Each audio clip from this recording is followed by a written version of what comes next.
இவர் என்னுடைய நேசகுமாரன், இவரில் பிரியமாயிருக்கிறேன் என்று உரைத்தது. சரிங்களா?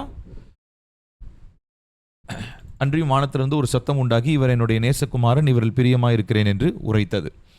ஸோ இங்கே கவனிக்கணும், இங்கே 3 பேருமே இந்த இடத்துல இருக்கிறத நம்ம பார்க்குறோம். ஸோ ஃபஸ்ட்டு குமாரன் இருக்கிறார், ஞானஸ்தானத்துக்காக குமாரன் இருக்கிறார். அடுத்ததா அவர் ஞானஸ்தானம் எடுத்து வந்த உடனே பரிசுத்த ஆவி வருகிறார், புறாவை போல வருகிறார். அடுத்ததா இது ரெண்டாவதா பரிசுத்த ஆவியாகிய தேவன், குமாரனாகிய தேவன் 2 பேர் இருக்காங்க. இப்போ பரத்திலிருந்து பிதாவாகிய தேவனுடைய சத்தம் வருது. அவர் என்ன சொல்றாரு? இவர் என்னுடைய நேசகுமாரன், இவரில் பிரியமாயிருக்கிறேன் என்று உரைத்தது. இப்போ இந்த இடத்துல இந்த ஞானஸ்நானம் எடுக்கிற ஏசப்பா ஞானஸ்நானம் எடுக்கிற இந்த இடத்துல இந்த 3 இருக்கிறத நம்ம பார்க்க முடிகிறது. சரிங்களா? நம்ம அதில் எந்த விதமான டவுட் நமக்கு இருக்கக்கூடாது. ஓகே. ஸோ நிறைய பேருக்கு இந்த ஒரு டவுட் இருக்கும், ஏசப்பாக்கு எதுக்குங்க ஞானஸ்நானம் அப்படின்னு நிறைய பேர் என்கிட்ட கேட்டிருக்கிறாங்க. அதையும் நான் தெளிவாக சிம்பிளாக சொல்ல நான் ஆசைப்பட்றேன். இங்கே யோவான் ஸ்நானகன் கொடுத்ததான ஞானஸ்நானம் நம்ம பெற்றுக்கொள்கிற ஞானஸ்நானம் போல கிடையாது. அது மனம் திரும்புதலுக்கு ஏற்றதான ஒரு ஞானஸ்தானம். சரி, அப்போ நிறைய பேருக்கு அடுத்த கேள்வி, அப்போ இயேசு என்ன பாவம் பண்ணாரா மனம் திரும்புதல் செய்கிறதுக்கு? மனம் திரும்புறதுக்கு இயேசு பாவம் பண்ணாரா அப்படின்னா கிடையாது. அவர் பாவம் இல்லாதவராக தான் இருந்தார், பாவம் இல்லாதவராக தான் பிறந்தார், பாவம் இல்லாதவராக வாழ்ந்தார், பாவம் இல்லாதவராக தான் மரித்தார். ஆனால் இந்த இடத்துல எங்கே நீங்கள் கவனித்து பார்த்தீங்கன்னா, யோவான் ஸ்நானகன் ராஜ்யத்திற்கான ஒரு வழியை என்ன பண்ணுறாருங்க, அவர் ஆயத்தப்படுத்துகிறார் இல்லையா?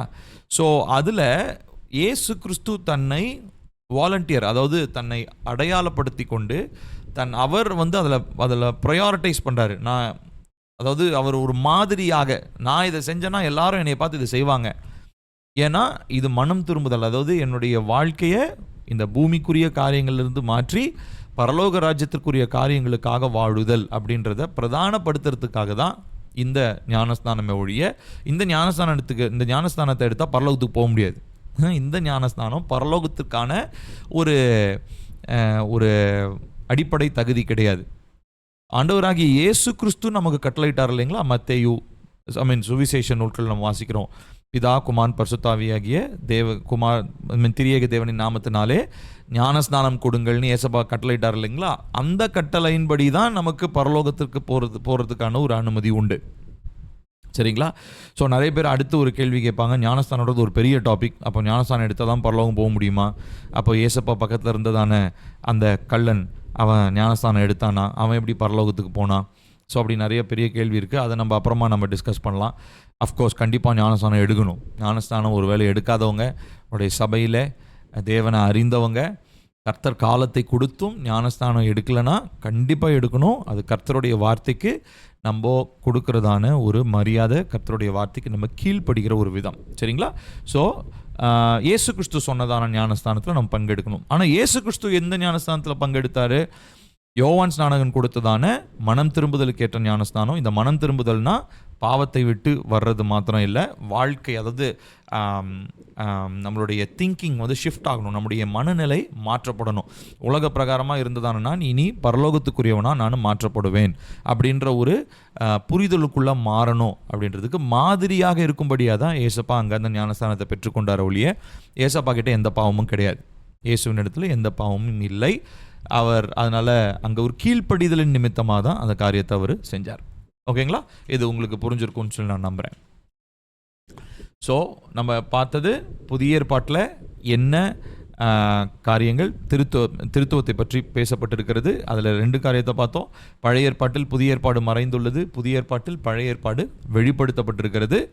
ஸோ புதிய ஏற்பாட்டில் முதலாவது திருத்துவத்தை பற்றி நாம் பார்க்கிறது இந்த மத்தேயு 3வது அதிகாரம் 16-17 வசனங்களை நம்ம பார்த்தோம். அடுத்ததா ஆண்டவராகிய இயேசு கிறிஸ்துவும் திருத்துவத்தை பற்றி போதிக்கிறத நம்ம பார்க்கிறோம். பாருங்க, யோவான் 14வது அதிகாரம் 16-17.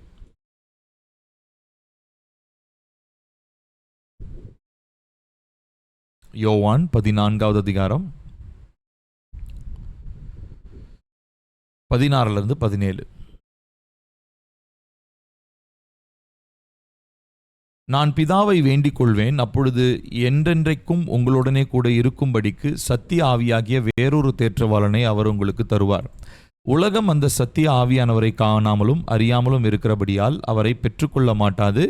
அவர் உங்களுடனே வாசம் பண்ணி உங்களுக்குள்ளே இருப்பதால் நீங்கள் அவரை அறிவீர்கள். இங்கே கவனிச்சு பார்த்தீங்கன்னா, இங்கே 3 பேரை பற்றி அந்த ஸ்பாட்லேயே நம்ம வாசிக்கிறோம்.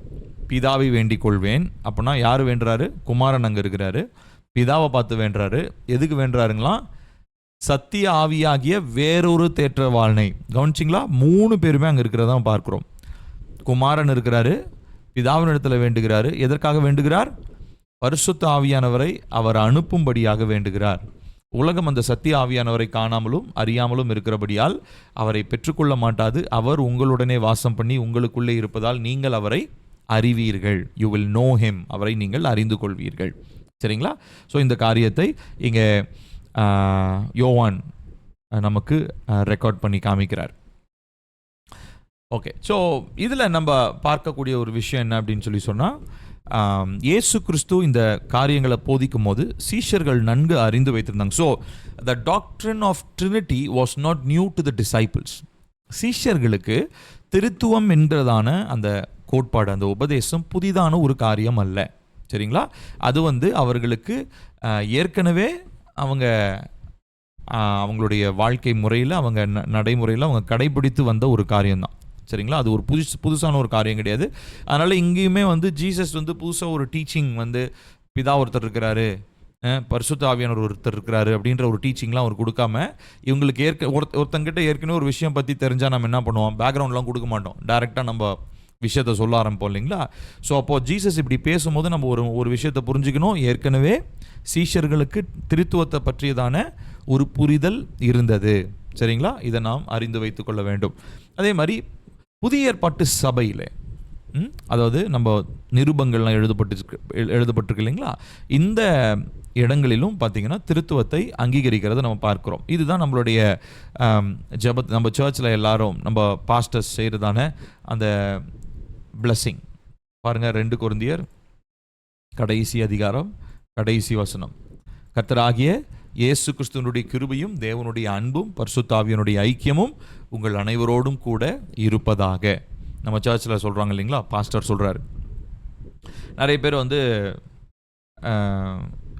என் ஆத்துமாவே கர்த்தரை ஸ்தோத்திரி சொல்லிட்டு இதை சொல்லுவாங்க. சில நேரத்தில் இதை மாத்திரம் நேரடியாக சொல்லுவோம். சில நேரங்களில் பார்த்திங்கன்னா பயங்கர லீகலிஸ்டிக் ஆகிடுவாங்க மனிதர்கள். அன்றைக்கி ஒரு நாள் ஒருத்தங்க வீட்டுக்கு ப்ரேயருக்கு போயிருந்தோம், ரொம்ப வருஷத்துக்கு முன்னாடி. அப்போது நான் என்ன பண்ணோம் அப்படின்னு சொல்லி சொன்னால், ஜோம் பண்ணிவிட்டு, அது ஒரு ரட்சிக்கப்படாதவங்க கொஞ்சம் பேர் இருந்தாங்க. அதனால் ஆத்மாவை கர்த்தரை ஸ்தோத்திரி சொல்லாமல் இயேசுவின் நாமத்தில் கேட்குறோம் நல்ல பிதாவே ஆமேன் அப்படின்னு சொல்லிட்டு முடிச்சிட்டோம். அங்கே இருக்கிறவங்க கேட்குறாங்க, ஐயோ என் ஆத்மாவை கர்த்தரை ஸ்தோத்திரி சொல்லவே இல்லை அப்படின்றாங்க. ஸோ அவங்கள பொறுத்த வரைக்கும் அது சொல்லலைன்னா ஜெபம் கேட்கப்படலைன்ற மாதிரி ஒரு மனநிலைக்கு வந்துட்டாங்களா என்னன்னு தெரில. அவங்களோட ரியாக்ஷனை பார்க்கணும். எனக்கு ரொம்ப வேடிக்கையாக இருந்தது. அதாவது பயங்கர குற்றம் செய்த மாதிரி, ஆத்மாவை கர்த்தரை ஸ்தோத்திரி சொல்லவே இல்லைப்பா அப்படின்ட்டாங்க. ஸோ என்ன நடக்குது அப்படின்னா, நம்ம இன்ஃபேக்ட் நம்ம மட்டும்தான் செய்கிறோம். தமிழ்நாட்டில் மட்டும்தான் இந்த வசனத்தை சொல்லி நம்ம ஜெபம் பண்ணுறோம். அது நல்ல ஒரு பழக்கம் தான். அப்படி பார்த்தா அப்போ மற்றவங்க, இப்போது நீங்கள் கேரளாவில் எப்படின்னு தெரில, ஆந்திரா, நீங்கள் வட இந்தியா போங்க, வட இந்தியாலாம் ஆத்மாவை கர்த்தரை ஸ்தோத்திரம்லாம் கிடையாது. நம்ம தமிழ்நாட்டில் மட்டும்தான் சொல்லிகிட்டு இருக்கோம். ஸோ அதனால் அதை சொல்லணும் அப்படின்ற அவசியமும் இல்லை. அது சொல்லலைன்னா அந்த குற்றமும் கிடையாது. சரிங்களா? அதனால் அப்படி நம்ம அது ஒரு லீகலிஸ்டிக்காக அது செய்யலைன்னா அது தவறு அப்படின்ற மாதிரிலாம் நம்ம எடுத்துக்கூடாது. அது நல்ல பழக்கம். சரிங்களா? ஸோ அந்த வசனத்தை நம்ம சொல்கிறது நல்லது தான். ஸோ அதை சொல்லிவிட்டு ஃபைனலாக இந்த பிளஸ்ஸிங் பண்ணுவோம். இந்த பிளஸ்ஸிங் பண்ணும்போது இதை விசுவாச மக்கள் சொல்லக்கூடாது. ஆத்மாவை கர்த்தரை ஸ்தோத்திரி சொல்லிட்டு இதையும் மக்கள் சேர்ந்து சொல்லுவாங்க. இது அதாவது நீங்கள் அதுக்கு ஆமேன்னு சொல்லணும். ஊழியக்காரர் தான் இந்த வார்த்தையை என்ன பண்ணுவார்னா, உங்களுக்கு ஆசீர்வாதமாக அவர் கொடுக்குறாரு, உங்களோடு கூட இருக்கட்டும் அப்படின்னு சொல்லி. சரிங்களா? ஸோ இந்த இடத்துல விசுவாசிகள் இணைஞ்சு இதை நம்ம சொல்ல வேண்டிய அவசியம், சொல்லக்கூடாதுன்னு இல்லை, சொல்ல வேண்டிய அவசியம் இல்லை. நீங்கள் அதை ஆமோதிக்கணும். அதாவது பாஸ்டர் முடிச்சுட்டு ஊழியக்காரர் ப்ளஸ் பண்ணுறாரு, கர்த்தராகிய இயேசு கிறிஸ்துவின் கிருபையும் பிதாவாகிய தேவனுடைய அன்பும் பரிசுத்த ஆவியினுடைய ஐக்கியமும் உங்கள் அனைவரோடும் இருப்பதாக அப்படின்னும் போது நீங்கள் என்ன சொல்கிறீங்க? அதுக்கு ஆமேன், அப்படியே ஆகட்டும் அப்படின்னு சொல்லி நீங்கள் சொல்கிறீங்க. ஸோ அதனால் இது பிளஸ் பண்ணுறதுக்கான, ஆசீர்வாதத்திற்கான ஒரு வார்த்தை. அது ஊழியக்காரங்க தான் பெரும்பாலும் சொல்லணும். நீங்கள் சொல்கிறதுல தவறு இல்லை, ஆனால் சொல்லணும்னு சொல்லி ஒரு எதிர்பார்ப்பும் கிடையாது. நீங்கள் கண்டிப்பாக ஏன்னா என்ன சொல்லணும்னா, அவர் பிளஸ் பண்ணும்போது, இப்போ நம்ம பழைய ஏற்பாட்டில் வாசிக்கிறோம் இல்லைங்களா, அவங்க என்னாகமத்தில் நம்ம 6வது அதிகாரத்தில் வாசித்த அந்த வசனம், கர்த்தருடைய ஆசீர்வாதத்து காக்க கடவர். ஸோ அந்த 3 வசனங்கள் இருக்கு இல்லைங்களா, அந்த வசனங்களை அவங்க சொல்லும் போது அவங்க அதை ஆமோதித்தாங்க. இப்போ அதே மாதிரி தான் ஊழியக்காரர் இந்த வசனங்களை சொல்லும் போது விசுவாசிகள் என்ன பண்ணுவாங்க? அதை ஆமேன் அப்படின்னு சொல்லி ஆமோதிப்பாங்க. சரிங்களா? ஸோ இங்கேயுமே இந்த திருத்துவத்தை பார்க்குறோம். கர்த்தராகிய இயேசு கிறிஸ்துவுடைய கிருபை, பிதாவாகிய தேவனுடைய அன்பு, பரிசுத்த ஆவியானுடைய ஐக்கியம் உங்கள் அனைவரோடும் கூட இருப்பதாக அப்படின்னு சொல்லி. ஸோ இங்கே இயேசு கிறிஸ்து வந்து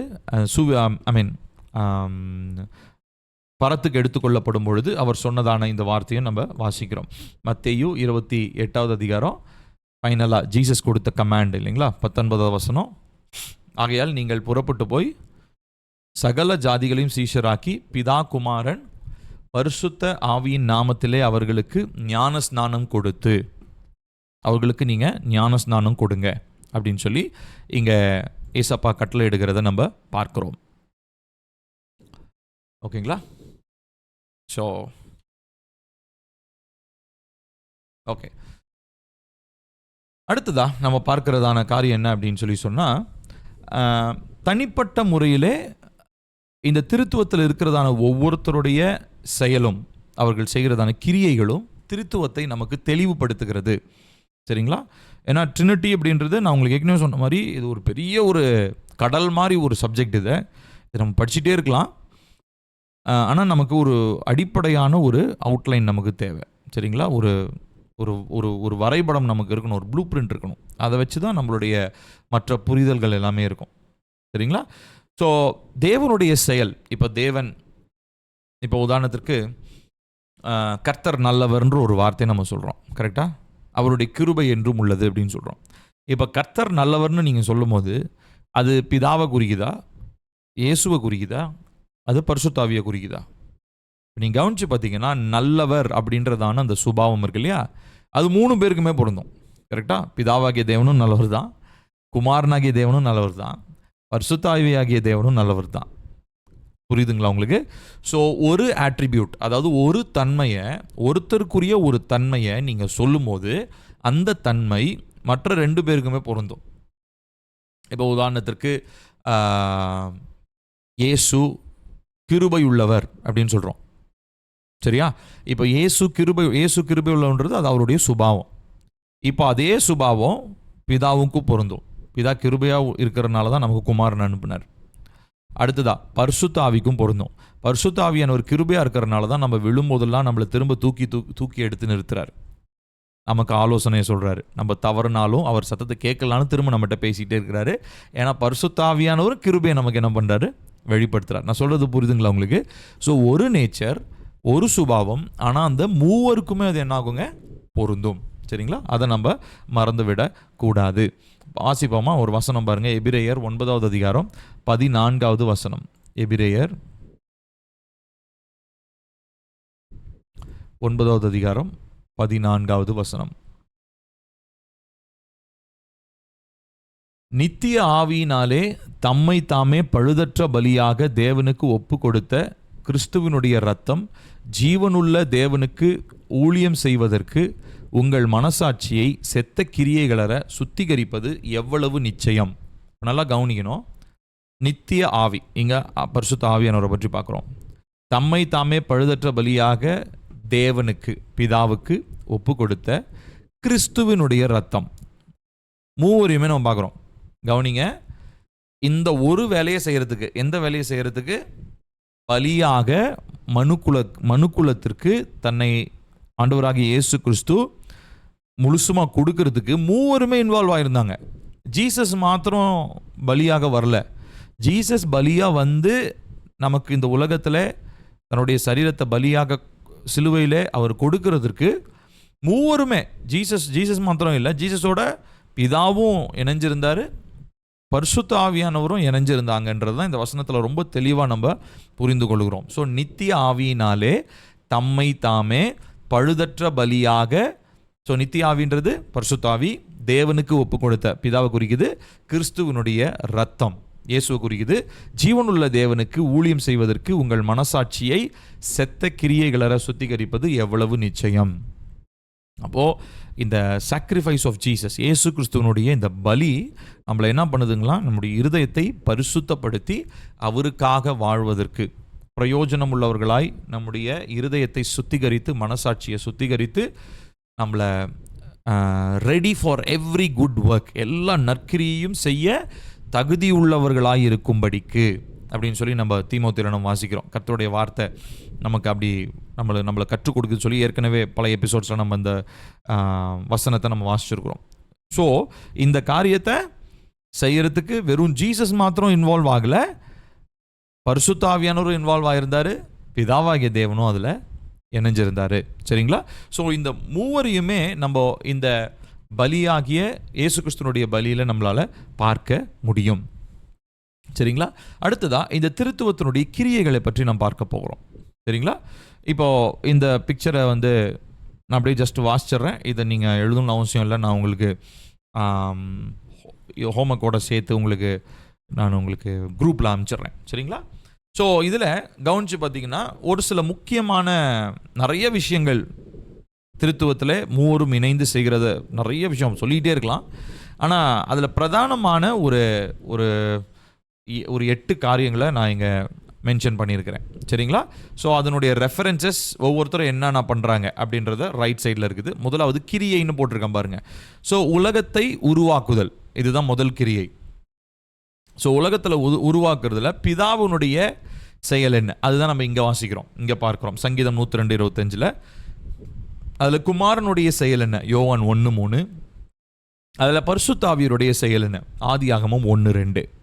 அடுத்ததா மனிதனை உருவாக்குறதுல மூவருமே இணைஞ்சிருந்தாங்க. பிதாவாகிய தேவன் இணைஞ்சிருந்தார், குமாரனாகிய தேவன் கொலோசையர் 1:16 குமாரனாகிய தேவனும் மனிதனை உருவாக்குறதுல இணைஞ்சிருந்தார்.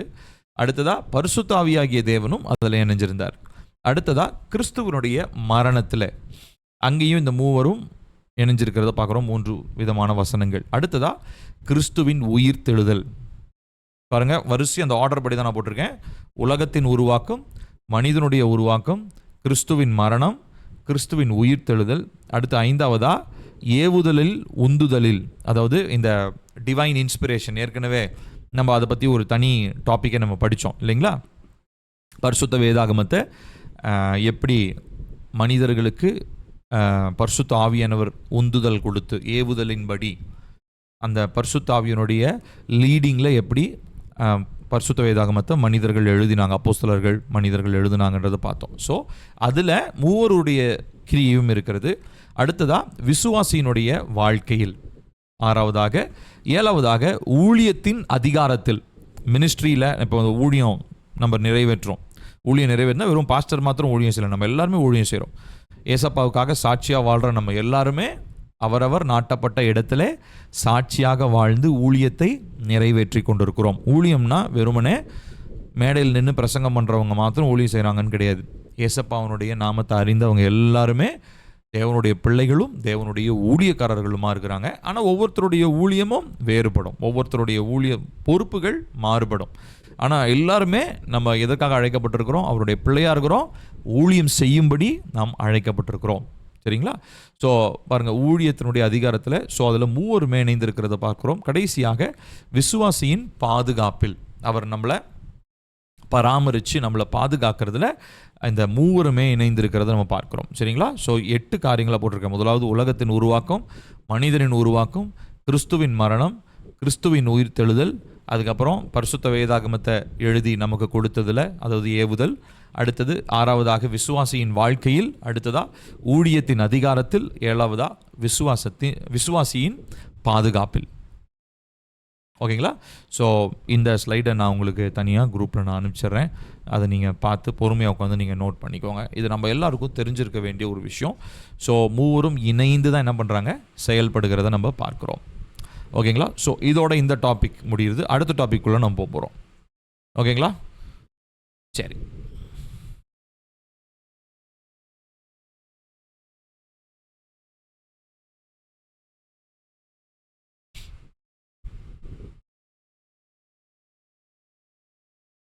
அடுத்ததை நம்ம பார்க்கறதான தலைப்பு உங்களுக்கு ஏற்கனவே சொல்லியிருந்தேன், பிதாவாகிய தேவன், அண்டர்ஸ்டாண்டிங் காட் த ஃபாதர்.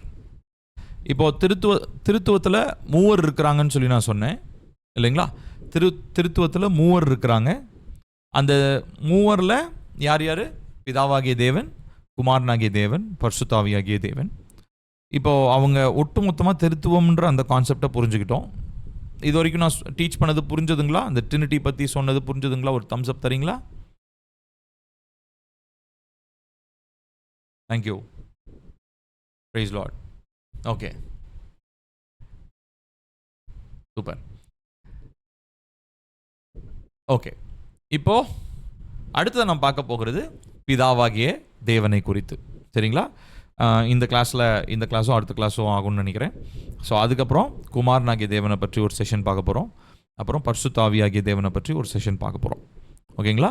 அதுக்கப்புறமா முக்கியமான ஒரு சில காரியங்கள், நான் உங்களுக்கு ஒரு முக்கியமான ஒரு டாப்பிக்கும் டீச் பண்ணணும்னு ஆசைப்பட்றேன். ஆந்த்ரோபாலஜி, மானுடவியல் அப்படின்னு சொல்லிட்டு ஒரு ஸ்டடி ஒன்று இருக்குது. அதனுடைய ஒரு அவுட்லைனை நான் உங்களுக்கு சொல்கிறேன். ஆந்த்ரோபாலஜினா ஸ்டடி அபவுட் மேன், மனிதனை குறித்து படித்தல். இப்போ நம்ம தேவனை குறித்து படிக்கிறோம். இப்போ மனுஷர்களாகிய நம்ம எப்படின்றத பற்றி, அதாவது மனிதன், அதாவது நான் யாருன்னு எனக்கு தெரியும், ஆனால் அந்த ஹியூமன் நேச்சர், மனித சுபாவம், அதை குறித்து ஒரு பெரிய ஒரு ஸ்டடி இருக்குது. அதை நம்ம ரொம்ப வாஸ்ட்டாக போகிறது இல்லை. ஒரு சின்ன ஒரு அவுட்லைன் நான் கொடுக்க போகிறேன். ஏன்னா நம்ம அடுத்த பைபிள்குள்ளே போய் ஒவ்வொரு புக் பை புக்காக நம்ம படிக்க ஆரம்பிக்கும் போது, இப்போ நம்ம படிக்கிறது எல்லாமே இதெல்லாமே அடித்தளம், ஃபவுண்டேஷன். சரிங்களா? இதில் நமக்கு தெளிவு இல்லைன்னா அடுத்து பைபிளில் போய் நம்ம வசனங்களை படித்து ஒவ்வொரு புக்காக நம்ம தியானிக்கும் போது, ஒவ்வொரு புத்தகமாக தியானிக்கும் போது நமக்கு அது புரியவே புரியாது. இந்த அடிப்படையான புரிதல் இருந்தால் தான் தேவனை பற்றி, பிதாவை பற்றி, குமாரனை பற்றி, பரிசுத்தாவியனை பற்றி, மனுஷனை பற்றி, அடுத்தது பிசாசை பற்றி, பாவத்தை பற்றி, ரட்சிப்பை பற்றி, இப்படி பல விஷயங்கள் அடிப்படை கோட்பாடுகள்னு சொல்கிறோம். இதுதான் பேசிக் டாக்ட்ரின்ஸ். இந்த கோட்பாடுகள் ஒரு தேவனுடைய பிள்ளைக்கு தெளிவு இல்லைன்னா அவர் என்ன தான் பைபிளை படித்தாலும் அவருக்கு குழம்பியே தான் இருப்பார். சரிங்களா? ஸோ அதனால் ஒரு புரிதலுக்காக தான் இந்த அடிப்படையாக, ஏன்னா நான் எடுத்தோன்னா பைபிள் ஸ்டடின்னு சொல்லிட்டு உங்களுக்கு வாங்க யோவான் படிக்கலாம், மத்தேயு படிக்கலாம், ஆதியாகமம் படிக்கலாம் வாங்க அப்படின்னு சொல்லி நான் உங்களை டீச் பண்ணலாம். அது ரொம்ப ஈஸி தான். ஆனால் அது உங்களுக்கு புரியுமான்றது தான் டவுட்டு. சரிங்களா? ஸோ நம்ம ஏதோ சும்மா மண்டையாட்டிட்டு உட்காந்துட்டு ஏதோ பைபிள் ஸ்டடி அட்டன் பண்ணோம் அப்படின்னு அட்டன் பண்ணிட்டு போவோம். ஆனால் இன்றைக்கி உண்மையாலுமே நம்ம இந்த பைபிள் ஸ்டடி லேர்னிங்கில் நம்ம நல்ல அடிப்படையாக நம்மளுடைய கோட்பாடுகள், நம்மளுடைய நம்பிக்கைகளில் ரொம்ப ஸ்ட்ராங்காக இருக்கணும். ஏன்னா பல இடங்களில் கூட அப்போஸ்தலனாகிய பவுலும் சரி, நம்ம எபிரேயர்லேயும் கூட கவனித்து பார்த்தீங்கன்னா, நீங்கள்லாம் இன்னும் குழந்தைங்க மாதிரியே இருக்கிறீங்கப்பா, சத்தான உணவே நீங்கள் சாப்பிட மாட்டேன்றீங்க, பால் குடிக்கிறவங்களாக இருக்கிறீங்க, உங்களுக்கு திரும்ப திரும்ப அடிப்படையான உபதேசங்களே போதிக்க வேண்டியதாக இருக்குதுன்னு சொல்லி அப்போஸ்தலர்கள் நிறைய நேரங்களில் அந்த மக்கள்கிட்ட ரொம்ப வெசனப்பட்டு பேசுகிறத நம்ம பார்க்குறோம். காரணம் என்ன அப்படின்னா, அவங்களுக்கு டாக்டரின் சரியில்லாததுனால மெச்சோர், அதாவது முதிர்ந்த நிலையிலே கொடுக்கப்படுகிறதான உபதேசங்கள், போதனைகள் அவங்களுக்கு புரியல. என்ன அவன் சொல்ல வரான், வளரிக்கிட்டே இருக்கிறான் அப்படின்ற மாதிரி தான் இருக்கும். ஸோ அதனால தான் இந்த டாக்டரின்ஸ் பற்றி நம்ம பேச வேண்டியது அவசியமாக இருக்குது. ஸோ அதனால் என்னோட இணைஞ்சு நம்ம தொடர்ந்து நம்ம படிப்போம். கர்த்தர் காலம் நமக்கு கொடுக்குற வரைக்கும் படிப்போம். எந்த தடையும் இல்லாமல் இந்த பைபிள் ஸ்டடி தொடர்ந்து நடக்கணும். சரிங்களா? அதற்காக நம்ம தேவ சமூகத்தில் அதிகமாக ஜெபத்தோடு நம்ம காத்திருப்போம். சரி, இப்போது பிதாவாகிய தேவனை பற்றி நம்ம இன்னைக்கு பார்க்க போகிறோம். மத்தேயு 6:32 இந்த வசனத்தை எல்லாரும் சேர்ந்து வாசிக்கலாமா? இவைகளை எல்லாம் அஞ்ஞானிகள் நாடி தேடுகிறார்கள். அதாவது உலக பிரகாரமான காரியங்களை பற்றி பேசிட்டு ஏசப்பா ஒரு சின்ன ஒரு போதனையெல்லாம் பண்ணிவிட்டு இந்த இடத்துல ஒரு ஃபைனல் டச் கொடுக்குறாரு. இவைகள் எல்லாம் உங்களுக்கு வேண்டியவைகள் என்று உங்கள் பரமபிதா அறிந்திருக்கிறார். அங்கே ரெட்டில் நான் ஹைலைட் பண்ணியிருக்கேன் பாருங்கள், உங்கள் பரமபிதா அறிந்திருக்கிறார். ஸோ பிதா, அதாவது அப்பா. பிதான்றது ஒரு சமஸ்கிருத வார்த்தை, அது நம்ம தமிழ் வார்த்தை இல்லை. நம்முடைய தமிழ் வார்த்தை அப்பா. தகப்பன்னு சொல்லலாம் தூய தமிழில், வழக்கு சொல்ல அப்பா அப்படின்னு நம்ம சொல்கிறோம். சரிங்களா? இப்போது உங்கள் அப்பா அறிந்திருக்கிறார். இப்போ நம்மளும் தேவனிடத்தில் பேசும்போது நம்ம அப்பா அப்படின்னு தான் நம்ம ஜெபம் பண்ணுறோம், சரிங்களா? ஸோ அப்பான்னு ஜெபம் பண்ணும்போது நம்ம பரலோகத்தில் இருக்கிறதான அப்பாவை நம்ம எப்படி புரிஞ்சுக்கிறோம்? ஏன்னா ஒரு சிலர் வந்து பார்த்திங்கன்னா அப்பா இல்லாமல் வளர்ந்துருப்பாங்க, அப்பாவே இல்லாமல் வளர்ந்துருப்பாங்க. ஒரு சிலர் அப்பா இருந்திருந்தாலும் அந்த அப்பா உருப்படியான அப்பாவாக இருந்திருக்க மாட்டார். அவங்கள ரொம்ப சித்திரவதை பண்ண ஒரு அப்பாவாக இருந்திருப்பார்.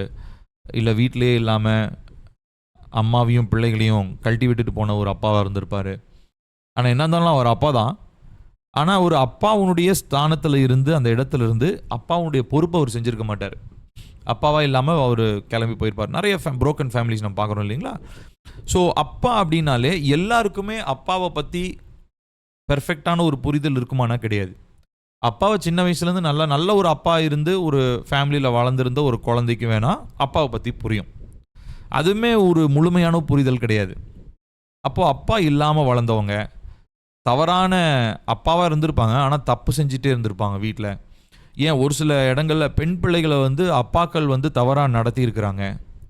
பெண் பிள்ளைகளை தவறாக அப்யூஸ், செக்ஷுவல் ஹராஸ்மெண்ட் பண்ணியிருக்கிறாங்க. குழந்தைகள் முன்னாடியே தாயை வந்து ஹராஸ் பண்ணதான தகப்பன்மார்கள் இருக்காங்க. இது எல்லாமே அந்த அந்த அந்த வளர்கிற அந்த குழந்தையினுடைய மனதில் ஒரு டிஸ்டார்டட் வியூ ஆஃப் ஃபாதர்ஹுட், தகப்பன் ஸ்தானத்தை குறித்ததான ஒரு ஒரு குழம்பி போன ஒரு புரிதலை பிள்ளையினுடைய மனதில் அது ஏற்படுத்திடுது. புரியுதுங்களா? ஆனால் இதெல்லாம் தாண்டி நம்மளுடைய பரமபிதா, நம்முடைய அப்பா, பரலோகத்தின் அப்பா அப்படின்னு சொல்கிற அந்த தேவன், அவருடைய ஃபாதர்ஹுட், அவருடைய தகப்பன் ஸ்தானத்தை புரிஞ்சுக்கிறதுக்கு நம்ம ஒரு சில அவுட்லைன்ஸ் பார்க்க போகிறோம், சரிங்களா? ஸோ அப்பா அப்படின்னு நம்ம சொல்லும் போது, அப்பா பிதாவே, பரலோகத்தில் பரமண்டலங்களில் இருக்கிற எங்கள் பிதாவே அப்படின்னு நம்ம சொல்கிற அந்த மாதிரி பிதாவை நம்ம அட்ரஸ் பண்ணி கேட்குற ஜெபிக்கிற ஒவ்வொரு காரியத்திலையும் நம்ம பிதான்னு சொன்னாலே, அப்பான்னு சொன்னாலே நமக்கு என்ன ஞாபகம் வரணும் அப்படின்றதான ஒரு சின்ன அவுட்லைன் தான் நம்ம பார்க்க போகிறோம், ஓகேங்களா? ஸோ இங்கே தேவன் உங்கள் எல்லா தேவைகளையும் என்ன பண்ணி வச்சிருக்கிறாருங்களா? அறிந்து வைத்திருக்கிறார். பரமபிதா எல்லாவற்றையும் அறிந்து வைத்திருக்கிறார். இப்போது இந்த தகப்பன் ஸ்தானம், த ஃபாதர்ஹுட் ஆஃப் காட், தேவனை வந்து தகப்பன் ஸ்தானத்தில் பார்க்கறதுன்றது எனக்கு தெரிஞ்சு மற்ற வழிபாட்டு முறைகள், அதாவது மற்ற மதங்கள்னு சொல்லலாம், இல்லை மற்ற அந்த வழிபாட்டு முறைகளில் ஈவன் இப்போ அல்லாஹ் கும்பிடுற இஸ்லாமியர்கள் அவங்க அல்லாஹ் அப்பான்லாம் கூப்பிட மாட்டாங்க. ஒருவேளை இந்துக்கள் ஒரு சிலர் வந்து அவங்க வணங்குகிறதான விக்கிரகத்தை அப்பா, அப்பனே அப்படின்லாம் கூப்பிட்றத நான் கேள்விப்பட்டிருக்கிறேன். ஆனால் உண்மையாலுமே அது எது கூப்பிட்றாங்கன்ற நமக்கு தெரியாது. ஆனால் உண்மையாலுமே ஃபாதர்ஹுட், அந்த தகப்பன் ஸ்தானத்திற்கு முழுக்க தகுதியானவர் பிதாவாகிய தேவன் மட்டும்தான். ஏன்னா அவரை பற்றி சொல்லும்போது ஹீ இஸ் அ பர்ஃபெக்ட் ஃபாதர்னு சொல்கிறோம். இந்த உலகத்தில் இருக்கிற நம்மளுடைய அப்பாக்கள், நமக்கு நல்ல அப்பாவே இருந்திருந்தாலும் அவர் பர்ஃபெக்ட் ஆனவர் கிடையாது.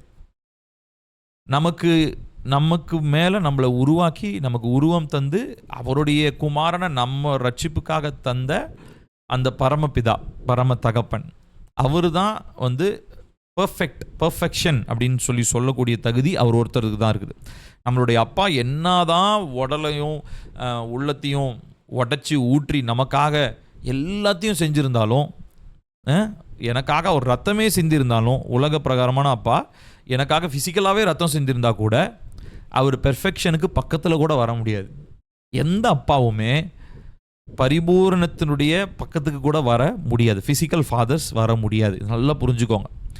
அப்போது நீங்கள் ஒரு நல்ல ஒரு ஃபாதர்ஹுட்டை நம்ம அனுபவிச்சவங்களும் உண்டு இல்லையா? அப்போ எனக்கு நல்ல அப்பா, இப்போது எனக்கு நல்ல அப்பான்னு நான் சொல்கிறேன் இல்லைங்களா, இந்த நல்ல அப்பாவை காட்டிலும் இன்னொரு பல மடங்கு அதிகமான ஒரு லெவலில் இருக்கிறவர் தான் பரமபிதா, பரம தகப்பன். புரியுதுங்களா உங்களுக்கு?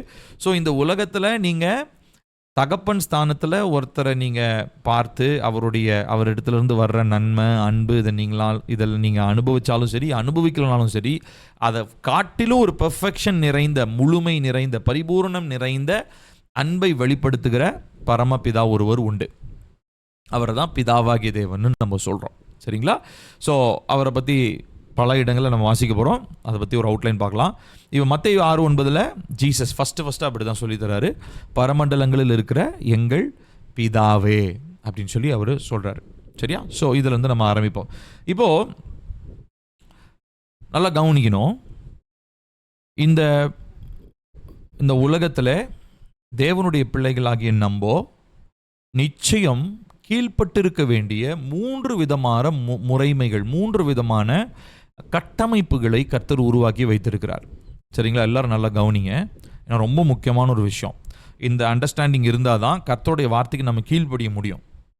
சரியா? இல்லைனா ஆண்டவர் வார்த்தை வரும்போது இந்த புரிதல் இல்லைன்னா நம்ம கேள்வி கேட்டுக்கிட்டே இருப்போம், சந்தேகத்தோடையே இருப்போம், நம்மளுடைய மைண்டில் அந்த தெளிவு இருக்காது. 3 விதமான கட்டமைப்புகள், 3 types of institutions, கட்டமைப்புகள் கர்த்தர் நம்ம கண்டிப்பாக எல்லா மனுஷனும் அந்த 3 கட்டமைப்புக்குள்ளே இருந்தே ஆகணும். எந்த மனுஷனாக இருந்தாலும் சரி, எவ்வளோ எப்பேற்பட்ட ஆளாக இருந்தாலும் சரி, இந்த 3 கட்டமைப்புக்குள்ளே இருக்கணும். முதலாவது பார்த்தீங்கன்னா குடும்பம். குடும்பம்ன்றது ஒரு கட்டமைப்பு. இது தேவனாலே ஏற்படுத்தப்பட்டது. ஆதாம் ஏவாள்கிட்ட இருந்து ஆரம்பிச்சது. அதை கர்த்தர் அங்கீகரித்து தான் வருகிறார், அங்கீகரித்து கொண்டே இருக்கிறார். குடும்பம்ன்றது இது தேவனால் அங்கீகரிக்கப்படுகிற ஒரு கட்டமைப்பு. Every man has to be in a family. ஒருவேளை அந்த ஒருத்தர் பிறக்கிறாரு, பிறந்த உடனே அவங்க அம்மா அப்பா அவரை அபேண்டன், அதாவது கைவிட்டுட்டு போயிடுறாங்க, இவர் அனாதியாகவே வளர்றாரு ஒருத்தர் அப்படின்னாலும் அவருக்கு ஒரு கண்டிப்பாக ஒரு குடும்பம்னு ஒன்று இருக்குது. சரிங்களா? So either he is away from a family or he is towards a family. ஒன்று அவர் குடும்பத்தை விட்டு வெளியே வந்தவராக இருப்பார், குடும்பமே இல்லாதவராக இருப்பார், இல்லை குடும்பத்தை நோக்கி போய் கொண்டு இருக்கிற ஒரு மனுஷனாக இருப்பார். எய்தர் வே நம்ம புரிந்து கொள்ள வேண்டிய விஷயம், எல்லா மனிதனுமே குடும்பம் என்கிற கட்டமைப்பில் இருக்கணும். சரிங்களா? ஸோ அம்மா அப்பா இல்லைனாலும் அவர் திருமணம் பண்ணாருன்னா அவர் ஒரு குடும்பம்ன்ற ஒரு கட்டமைப்புக்குள்ளே அவர் இருப்பார். நான் உங்களுக்கு சொல்கிறது உங்களுக்கு புரியுதுங்களா? ஸோ எந்த மனிதனுமே குடும்பம்ன்ற அமைப்பிலேருந்து வெளியே போக முடியாது. Everyone has to be a part of a family. முதலாவது விஷயம். அடுத்து ரெண்டாவது தேவன் ஏற்படுத்தின கட்டமைப்பு அரசாங்கம், கவர்மெண்ட். இந்த கவர்மெண்ட்ன்றது ஒவ்வொரு விதமான ரூலிங் இருந்தது. மொனார்கி, அனார்கி, டெமோக்ரஸி, இப்படி பல காரியங்கள் இருக்குது. தியோக்ரஸி அப்படின்னு ஃபர்ஸ்ட் இருந்தது. தியோக்ரஸின்னா என்ன அர்த்தம் அப்படின்னா, தியோனா தேவன், ஏற்கனவே சொன்னேன் இல்லைங்களா, தேவனுடைய ஆளுமையில் இருந்தது. இப்போ உதாரணத்துக்கு இஸ்ரவேலர்களை கர்த்தர் என்ன பண்ணார், தேவன் ஆளுகை செய்து கொண்டிருந்தார். அவங்க ஆளுகையை பிடிக்காம தான் அவங்க போய் ராஜா எங்களுக்கு வேணும்னு சொன்ன உடனே கர்த்தர் முதல் ராஜாவாக சவுலை ஏற்படுத்துகிறார். அது தியோக்ரஸி. அடுத்ததாக பார்த்தீங்கன்னா மொனார்கி அப்படின்னு சொல்லி ஒன்று இருந்தது. மொனார்கின்னா என்னது, ராஜா ஆளுகை செய்கிறது தான் மொனார்கின்னு இருந்தது. அடுத்து அனார்கின்னு ஒன்று இருந்தது. அடுத்து டெமோக்ரஸி இப்போ நம்ம சொல்கிறதான குடி உரிமை, அதாவது மக்கள் ஆளுமை செய்வது. சரிங்களா? எப்படியோ somehow we are a part of a government. நம்ம ஏதோ ஒரு விதத்தில் ஒவ்வொரு காலத்துலேயும் அந்த ஆளுமைகள் மாறி இருக்கலாம், ஆனால் ஏதோ ஒரு ஆளுமைக்கு நம்ம உட்பட்டு இருக்க வேண்டும். நம்ம பைபிள் கூட நம்ம வாசிக்கிறோம். நம்ம எப்படி அப்போஸ்தலனாகிய பவுல் கூட சொல்கிறார் இல்லைங்களா, தலைவர்களுக்காக, தேசத்தை ஆளுகிறவர்களுக்காக நீங்கள் என்ன பண்ணுங்கள், ஜெபம் பண்ணுங்க. ஏன்னா you are subjected to their ruling. அவங்களுடைய ஆளுமைக்கு நீங்கள் உட்பட்டு இருக்கிறீர்கள். அது ராஜாவோ, பிரைம் மினிஸ்டரோ, பிரசிடெண்ட்டோ, இல்லை மிலிட்ரி கவர்மெண்ட்டோ, ஏதோ ஒன்று. Somehow you are under a government. So ஏதோ ஒரு அரசமைப்பினுடைய சட்டத்துக்கு நீங்கள் கீழ்பட்டிருக்கிறீங்க. ஸோ நம்ம எல்லாருமே அதற்கு நாம் கீழ்பட்டிருக்க வேண்டியது அவசியம். சரிங்களா? இது ரெண்டாவது கட்டமைப்பு. இது தேவனால் ஏற்படுத்தப்பட்டது. அடுத்து மூன்றாவதா சபை. ரொம்ப முக்கியம். ஃபஸ்ட்டு 2 கூட மனுஷன் அங்கீகரிச்சுக்குவான். ஆனால் இந்த சர்ச்சுன்னு வந்த உடனே அங்கே மனுஷனுக்குள்ளே ஒரு பெருமை வந்துடும். பெருமை வந்துடும் என்ன அப்படின்னா என்ன அர்த்தம்? நான் எதை மையமாக வச்சு சொல்கிறேன் அப்படின்னா, ஏன்னா சர்ச்சுன்னு வந்த உடனே அங்கே பாஸ்டர்னு ஒருத்தர் இருப்பார், ஷெப்பர்ட், சபைக்கு மெய்ப்பர்னு ஒருத்தர் இருப்பார். அவர்கிட்ட போய் நான் எப்படி உட்கார்றது? நானே பெரிய ஆள், என் மேலே இருக்கிற அபிஷேகம் இவ்வளோ பெரிய அபிஷேகம், நான் எப்படி ஒரு பாஸ்டர்கிட்ட போய் நான் உட்கார்றது அப்படின்னு பெருமையோடு இருக்கிறவங்க சபையினுடைய அங்கீகாரத்தை ஏற்றுக்கொள்ள மாட்டாங்க. கண்டிப்பாக சபையினுடைய அங்கீகாரத்தை ஏற்றுக்கொள்ளாத எந்த மனிதனும், நல்லா கவனிக்கணும், சபையினுடைய அதிகாரத்தை ஏற்றுக்கொள்ளாத எந்த மனிதனும் தேவனுக்கு கீழ்பட்டிருக்கிறவன் அல்ல. சரிங்களா? தேவனுக்கு கீழ்ப்படிஞ்சிருக்கிற ஒரு மனுஷனா he should be a part of a church. அதாவதுங்க, சபையில் நிறைய பிரிவினைகள் இருக்கலாம், குழப்பங்கள் இருக்கலாம், உங்களுக்கும் உங்கள் பாஸ்டருக்கும் ஒரு வேளை மனஸ்தாபங்கள் இருக்கலாம், எல்லாம் இருக்கலாம். அதாவது பாஸ்டர் பெர்ஃபெக்ட்னு சொல்ல, சர்ச்செலாம் பெர்ஃபெக்ட்னுலாம் நான் சொல்லலை. ஆனால் நம்ம என்ன பண்ணோன்னா, சபையினுடைய கட்டமைப்பில் நம்ம கீழ்பட்டிருக்கும் பொழுது கர்த்தருடைய வார்த்தைக்கு கீழ்ப்படுகிறோன்ற ஒரு மனநிலை ஃபஸ்ட்டு நமக்கு வேணும். சரிங்களா? ஏன்னா நீங்கள் ஒவ்வொரு இடமா போய் பெர்ஃபெக்ட் சர்ச்சை நீங்கள் தேடினீங்கன்னா எங்கேயுமே பெர்ஃபெக்ட் சர்ச்சு இருக்காது. எல்லா இடத்துலையுமே சபையில் கண்டிப்பாக எங்கேயாவது ஒரு குறைவுகள் இருக்க தான் செய்யும். ஏன்னா எல்லாருமே மனுஷர்கள் தான். அந்த பாஸ்டர்னு சொல்கிறவர் அவரும் மனுஷர் தான். அவர் எல்லாம் ஒரு பெர்ஃபெக்ட் பாஸ்டருங்க அப்படின்லாம் யாருமே கிடையாது. சரிங்களா? ஸோ அப்போது குறைவுகள் இருக்கிற இடத்துலையும் நம்ம தேவனை பார்க்க நம்ம பழகணும். சபையில் நமக்கு அதுதான் நம்ம ரொம்ப பிரதானமானது. முடிந்த அளவுக்கு அந்த சர்ச்சில் போதகர்களும் சரி, ஊழியக்காரர்களும் சரி, அந்த போதக ஊழியத்தை செய்கிறதான அழைப்பை பெற்ற மனிதர்களாக இருந்தாலும் சரி, அவங்க முடிந்த அளவுக்கு தேவனுடைய பாதையில் நடக்க தான் அவங்க முயற்சி பண்ணுறாங்க. யாருமே ஏன் இஷ்டத்துக்கு நான் பண்ணுவேன் அப்படின்லாம் யாரும் பண்ணல. அஃப்கோர்ஸ் அவங்களுடைய புரிதல்கள், அவங்களுடைய விதங்கள் அதெல்லாம் கொஞ்சம் மாற்றம் இருக்கலாம்.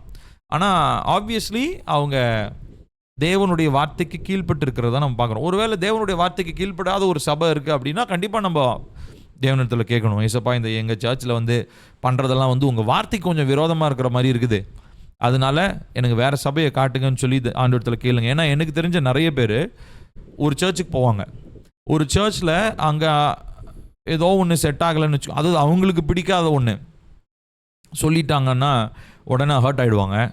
ஹர்ட் ஆகிட்டு வீட்டிலே உட்காந்துருவாங்க. எல்லா சர்ச்சுக்கும் நான் 10 சர்ச்சு போயிட்டேங்க, எல்லா சர்ச்சும் இப்படி தாங்க இருக்கிறாங்க அப்படின்ட்டு வீட்டிலே உட்காந்து நாமே திருச்சபைன்னு கோவிடில் உட்காந்து நம்மளே நம்ம வீட்டிலே நம்ம ஜோம் பண்ணிட்டு ஞாயிற்றுக்கிழமையில் இது பண்ணிட்டு இருந்தோம் இல்லைங்களா, அந்த மாதிரி மக்கள் ஆகிட்டாங்க. நிறைய பேர் அப்படி இருக்கிறாங்க. அது ரொம்ப வேதனையான ஒரு காரியம். சபையை விட்டு நம்ம விலகி போகிறதுக்கு ஒரே ஒரு காரணம் தான் இருக்கணும். என்னன்னா, வசனத்துக்கு விரோதமான ஏதாவது ஒரு காரியத்தை அந்த திருச்சபை செய்கிறதா. அப்படி செஞ்சால் மாத்திரம்தான் நம்ம ஃபஸ்ட்டு போய் கேட்கணும். கேட்டு நமக்கு பதில் இல்லை, நம்மளை ரெஸ்பாண்ட் பண்ணல அப்படின்னா தாராளமாக ஆண்டவர் சமூகத்தில் நம்ம கேட்கணும். அடுத்த கேள்வி, நான் ஏசப்பா நான் சர்ச்சுக்கு ஒட்டுமொத்தமாக கும்பிடு போட்டு வீட்டில் உட்காந்துக்கிறேன் அப்படின்லாம் இல்லை. இந்த இடத்துல இந்த பிரச்சனை உங்கள் வசனம் இப்படி சொல்லுது, ஆனால் இந்த திருச்சபையில் இந்த மாதிரி உங்கள் வசனத்துக்கு எதிராக இருக்கிறாங்க, அதனால் நான் என்ன பண்ணணும்? அடுத்து நான் என்னுடைய வளர்ச்சிக்கு ஒரு வேளை இந்த திருச்சபை தடையாக இருக்கலாம், நான் போக வேண்டியதான இடத்த எனக்கு காண்பீங்கன்னு நமக்கு ஜெபிக்கணும். ஏன்னா எல்லா சூழ்நிலையிலும் கண்டிப்பாக கர்த்தருடைய வருகை பரியந்தம் நாம் ஒரு திருச்சபையின் கீழ் இருக்க வேண்டியது அவசியம். புரியுதுங்களா? ஏன்னா ஃபஸ்ட்டு 2 மக்கள் அங்கீகரிச்சிருவாங்க. ஏன்னா வேறு வழியே இல்லை, குடும்பத்தையும் ஏற்றுக்கொண்டு தான் ஆகணும். குடும்பம் இல்லைன்னா தனியாக ஒரு மனுஷன் இருக்க முடியாது. அடுத்ததாக அரசாங்கத்தை, அஃப்கோர்ஸ் நம்ம பிறக்கிறது எல்லாமே அரசாங்க கட்டுப்பாட்டுக்குள்ளே தான் பிறக்கிறோம். ஆனால் சர்ச் ரூலிங், திருச்சபையினுடைய கட்டமைப்பு அப்படின்னு வரும்போது மாத்திரம் மக்கள் என்ன பண்ணிடுறாங்கன்னா, அதில் நமக்கு ஒரு டெசிஷன் மேக்கிங் ஒன்று வந்துடுது. பார்த்துட்டிங்களா? ஒரு ஃப்ரீ வீல்குள்ளே வந்துடுறோம். அதனால் அவனுக்கு பிடிச்சா அந்த சர்ச்சு, அவனுக்கு பிடிக்கலையா சர்ச்சையே குறை சொல்லிட்டு அடுத்த சர்ச்சுக்கு போயிடுறது. ஜென்யூனாக சர்ச்சை விட்டு போகிறவங்க பார்த்திங்கன்னா, இப்போ ஒரு 10 பேர் சபையை விட்டு போகிறாங்கன்னு வச்சுப்போமே, அதில் ஒருத்தர் வேணால் ஜென்யூனான அது ஒரு உண்மையான காரணத்துக்காக போகலாம். மிச்சம் 9 பேர் எப்படி தெரியுங்களா போவாங்க? அவங்க பண்ணதான செயல்கள் சபையில் ஒரு வேளை எதிர்த்து பேசப்பட்டிருக்கலாம். ஒரு வேளை தேவனுக்கு பிரியமில்லாத அவங்க செஞ்சுருப்பாங்க. சபை அதை கண்டித்து உணர்த்தியிருக்கோம், இல்லை பிரசங்கத்தில் கர்த்தருடைய வார்த்தை பேசியிருக்கோம். உடனே என்ன சொல்லிடுவாங்க? ஏன்னா எங்களுடைய திருச்சபையிலேருந்து நிறைய பேர் அப்படி போயிருக்காங்க. நம்ம ஸ்பெசிஃபிக்காக யாரையும் குறித்து நம்ம பேச மாட்டோம். ஆனால் கர்த்தருடைய வசனம் வரும்பொழுது அவங்களுக்கு கர்த்தருடைய ஆவியர் உணர்த்தும் போது அது எப்படி தெரியுங்களா எடுத்துக்குவாங்க? இவங்க என்னையே தான் மனசில் வச்சு பேசிகிட்டு இருக்காங்கன்னு சொல்லிட்டு பாஸ்டர்கிட்ட, சர்ச்சுக்கிட்ட கோச்சுக்கிட்டு போயிடுவாங்க. வேற ஒரு சர்ச்சுக்கு போயிட்டு இருப்பாங்க. ஸோ அப்போ அங்கே போனால் எப்படி எனக்கு தெரியல. ஏன்னா ஒவ்வொரு சர்ச்சுக்கும் ஒரு பரலோகமாக ஏசப்பா வச்சுருக்காரு. இல்லை, எல்லாரும் ஒரே பரலோகத்துக்கு தான் போக போகிறோம். எல்லாருமே ஒருமனப்பட்டிருக்கணும். எல்லாருமே கர்த்தருடைய வசனத்துக்கு கீழ்ப்படியணும். கரெக்டுங்களா? ஸோ இதில் நம்ம புரிந்து கொள்ள வேண்டிய விஷயம் என்ன அப்படின்னு சொன்னால், நம்ம இங்கே இருக்கிற சரி இந்த சர்ச்சில் அந்த மாதிரி எங்கள் சர்ச்சில் நிறைய பேர் பண்ணியிருக்காங்க. சரிங்களா? நம்ம சபை விசுவாசிகள் கொஞ்சம் பேர் இருக்கிறீங்க, உங்களுக்கு தெரியும். ஒரு சிலர் நம்முடைய சபைக்கு வந்தவங்க சபையினுடைய கட்டமைப்பில் இருக்க வேண்டியது அவசியம். எல்லாருமே சபையினுடைய கட்டமைப்பில் இருக்கணும்.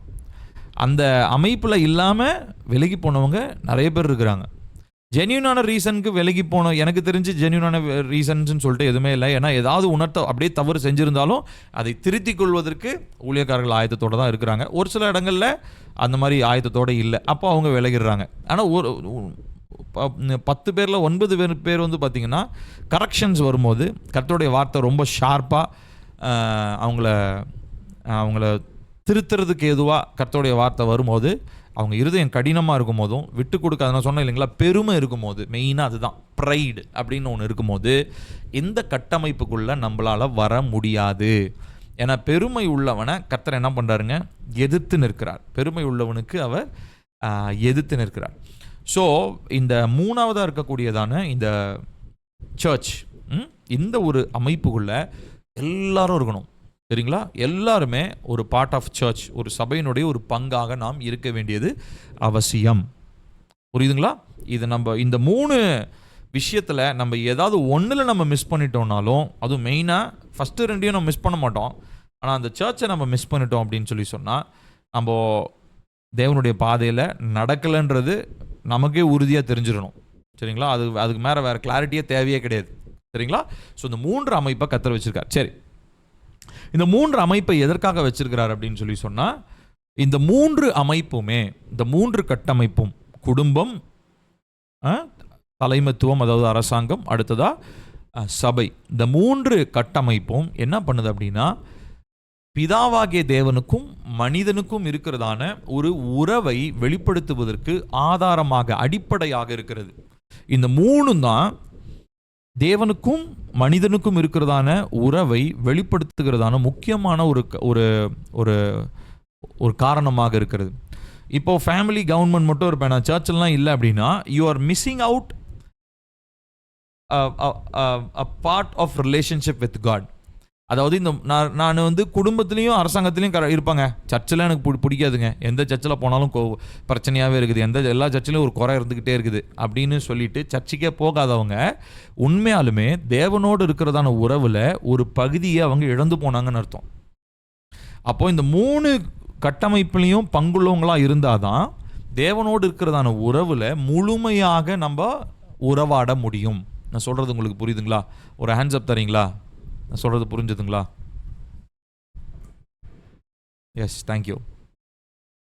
Okay, so church, thank you. So அப்போ சர்ச்ன்றதான ஒரு கட்டமைப்புக்குள்ளே நம்ம இருக்கணும். சரிங்களா? So wherever you are, நம்ம சபையில் இருக்கிறதான ஒரு சில விசுவாசிகள் இருக்கீங்க, நீங்கள் சபைக்கு வரீங்க. ஒரு சிலர் நீங்கள் வெளி இடங்கள்லேருந்து எங்களோட இணைந்து தேவனுடைய வார்த்தையை தியானிக்கிறவங்க இருக்கிறீங்க. நீங்களும் கண்டிப்பாக உங்களுடைய திருச்சபையில் பங்குள்ளவங்களா அவங்க திருச்சபைக்கு கீழ்பட்டு இருக்க வேண்டியது அவசியம். ஒரு திருச்சபை விட்டு நம்ம வெளியே போகணுன்னா அதுக்கு ஒரே ஒரு காரணம் தான் இருக்கணும். என்னன்னா, கர்த்தருடைய வசனத்துக்கு விரோதமான காரியம் திருச்சபையில் நடந்தால் மாத்திரம்தான் நம்ம சர்ச்சை விட்டு வெளியே போகணும். மற்றபடி எனக்கு பிடிக்கலன்றனால சர்ச்சை விட்டு நான் வெளியே போகக்கூடாது. நிறைய பேர் சர்ச்சை விட்டு வெளியே போகிறதுக்கான ரீசன் என்ன தெரியுமா? எனக்கு பிடிக்கலங்க, எனக்கு ஒத்து வரலைங்க. அது பர்சனலாக அவங்களுக்கும் சர்ச்சுக்கும் பிரச்சனை இல்லை, சர்ச்சை விட்டு வெளியே போயிடுவாங்க. அது சபையை விட்டு வெளியே போகிறதுக்கான ஒரு காரணமே கிடையாது. சபையை விட்டு வெளியே போகிறதுக்கு ஒரே காரணம் தான் இருக்கணும், கர்த்தருடைய வசனத்துக்கு எதிரான எந்த ஒரு காரியத்தையும் ஒரு சபை செஞ்சதுன்னா, இன்னொரு பக்கம் வசனம் சொல்லி ஒரு காரியம் சபை செய்யலைன்னா அந்த இடத்த விட்டு ஓடிடணும், அந்த சபையை விட்டு ஓடிடுங்க, அந்த சர்ச்சில் இருக்காதீங்க. சரிங்களா? நான் சொல்கிறது புரியுதா? ஸோ கர்த்தருடைய வார்த்தையின் அடிப்படையில் கட்டப்பட்ட திருச்சபை, வார்த்தையின் அடிப்படையில் வாழ்கிற திருச்சபை, ஒருவேளை கர்த்தருடைய வசனத்தை கீழ்ப்படியாமல் இருக்கிற திருச்சபையாக இருந்தால் வெளியே போயிடுங்க. வசனம் உங்களுக்கு ரொம்ப ஸ்ட்ராங்காக சொல்லித்தராங்க, வசனத்தின்படி நடக்கிற திருச்சபையாக இருந்தால் அந்த இடத்த விட்டு வெளியே போகாதீங்க. ஒருவேளை உங்களுக்கும் சபைக்கும் இதாக இருந்தால் நம்ம தான் அதை சரி செஞ்சுக்கணும். இல்லை அது எதனால் வந்துச்சோ அதை ஆராய்ஞ்சு பார்த்து அந்த குறிப்பிட்ட நபரோடு பேசி நம்ம அந்த சபையில் நிலைத்திருக்கக்கூடிய தீர்மானத்தை தான் எடுக்கணுமே ஒழிய, பிரச்சனை வந்தோன்னா ஓடி போகிறது நம்முடைய தீர்வு அல்ல. அப்படி போனோன்னா நம்ம தான் உறவை நம்ம இழக்கிறோம், சர்ச்சுக்கு எந்த நஷ்டமும் கிடையாது. ஸோ இப்போது இந்த நான் முந்தானத்து கூட ஒரு மனிதனை பார்த்தேன், அவரோட கூட சாட்சியை பகிர்ந்து கொண்டேன். அவர் இந்த இடத்துல வந்து எப்படி நீங்கள் ஊழியம் ஆரம்பிச்சிங்கன்னு கேட்டாங்க. அப்போது நான் சொன்னேன், எங்களுடைய பாட்டி தாத்தா தான், அவங்க தான் பயோனியர்ஸ், இந்த ஊழியத்தினுடைய ஆதி அப்போஸ்தலர்கள், அவங்க அனுப்பப்பட்டவர்கள் அப்போஸ்தலர்கள். அவங்க வந்து ஆரம்பிக்கிறது வெறுமனே ஒரு குடும்பம் 2 குடும்பம் தான். ஆனால் இன்றைக்கி இத்தனை குடும்பங்களாக மாறி இருப்பதற்கான காரணம் என்ன அப்படின்னு சொன்னால், சபையில் இருந்து வெளிப்பட்டதான தேவனுடைய அன்பு, சபையில் இருந்ததான தேவனுடைய வார்த்தை, இதுதான் சபையை என்ன பண்ணியிருக்குதுங்க, இன்னைக்கு பெருக வைத்திருக்கிறது. சரிங்களா? Church multiplication. ஸோ சர்ச் மல்டிப்ளிகேஷனுக்கு இன்றைக்கி நிறையா ஃபார்முலாலாம் போட்டு போய் இவாஞ்சலிசம் பண்ணி தெரு தெருவாக போய் கிராமமாக போய் மக்களை கூட்டிகிட்டு வர்றது, இப்படிலாம் நிறையா காரியங்களாம் பண்ணிகிட்ருக்காங்க. அதெல்லாம் வந்து ரொம்ப முன்னாடியே முடிஞ்சு போச்சு அந்த மெத்தட்ஸ்லாம். இப்போ இருக்கக்கூடிய only effective method to evangelise people, மக்களை சபை பக்கமாக திருப்பதற்கான ஒரே ஒரு வழி என்ன தெரியுங்களா? சாட்சியாய் வாழ்வது மாத்திரம்தான். சுவிசேஷம்லாம் இப்போ இருக்கிற காலகட்டத்தில் நீங்கள் போய் ட்ராக்ஸ் கொடுத்துட்டு சுவிசேஷம் சொல்கிறதெல்லாம் வந்து அவுடேட்டட் மெத்தட். அதெல்லாம் வந்து இன்றைக்கி இருக்கிற காலத்துக்கு பொருந்தாது. ஏசப்பா பற்றி சொல்லலாம், ஆனால் முதல்ல நம்மக்கிட்ட ஒரு சாட்சியுள்ள வாழ்க்கையை பார்த்தாங்கன்னா அவங்களாம் வந்து கேட்பாங்க. நம்ம போய் தேடி சொல்லணும்னு அவசியமே இல்லை, அவங்களாம் வந்து கேட்பாங்க, நீ கும்பிடுற, நீ வணங்குற உன்னுடைய தெய்வத்தை பற்றி எனக்கு சொல்லியா அப்படின்னு சொல்லி அவங்களாம் வந்து கேட்கணும். இதுதான் உண்மையாலுமே இவாஞ்சலிசம். சரிங்களா? ஸோ இப்படிப்பட்ட ஒரு வாழ்க்கையை நோக்கி தான் நம்ம பயணிக்கணும். அப்படிப்பட்ட ஒரு வாழ்க்கையை தான் சபை நமக்கு உருவாக்கி தரணும். ஸோ அப்படிப்பட்ட சபைக்காக நம்ம என்ன பண்ணோம், தேவனுடைய சமூகத்தில் நம்ம அப்படிப்பட்ட சபை நம்ம சபையாக மாறணும். நீங்கள் போகிற சர்ச் அப்படிப்பட்ட சபையாக மாறணும்னு ஜெபம் பண்ணுங்க. உங்கள் சர்ச்சுக்காக நீங்கள் ஜெபம் பண்ணுறீங்களா? கண்டிப்பாக ஜெபம் பண்ணணும். உங்களுடைய சபைக்காக நீங்கள் ஜெபிக்கணும். உங்கள் சபை கர்த்தருடைய வார்த்தையில் வளரணும். உங்கள் போதகர் கர்த்தருடைய வார்த்தைக்கு கீழ்ப்படியணும். உங்கள் சபை ஒரு நாளும் தேவனுக்கு விரோதமாக போகக்கூடாது, தேவனுடைய வார்த்தைக்கு விரோதமாக போகக்கூடாது. தேவன் செய்ய சொன்னதை சபை செய்யணும், தேவன் செய்யக்கூடாதுன்னு சொன்னதை சபை செய்யக்கூடாது.